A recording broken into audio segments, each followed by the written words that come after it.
Welcome to MS Creative Kids. We provide value-based education focusing on child-centric learning. Our environment ensures a solid foundation with qualified, nurturing teachers. Discover Islam's basics alongside sensory learning, hands-on experiences, interactive games, and captivating classrooms.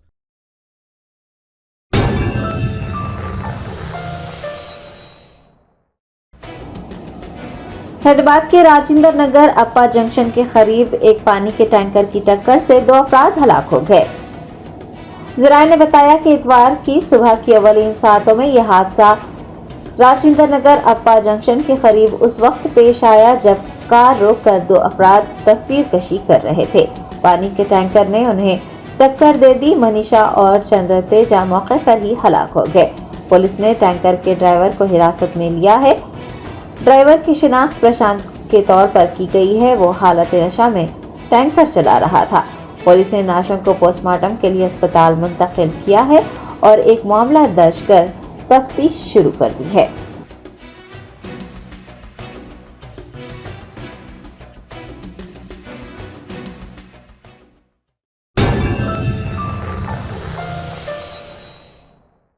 Germanton super speciality hospital, doctor Mir Jawad Jar Khan, senior experienced orthopaedic surgeon, bone fracture, joint replacement, hip replacement और spine surgery कामयाबी से अंजाम दे रहे हैं। इसके अलावा neuro surgery, cardiology, gynaecology, dental, general medicine, dialysis और फिजियोथेरेपी जैसे शोबाजात में इंतहाई कामयाबी के साथ वाजिबी फीस में इलाज किया जा रहा है। शेयरिंग और प्राइवेट रूम्स। अस्पताल में 24 घंटे MRI, CT scan, 2D digital x-ray, ultrasound, operation theatre, ICU और लैब की सहूलत दस्तयाब है। आपकी उम्मीदों के ऐन मुताबिक Germanton super speciality hospital, pillar number 150, Attapur, Hyderabad.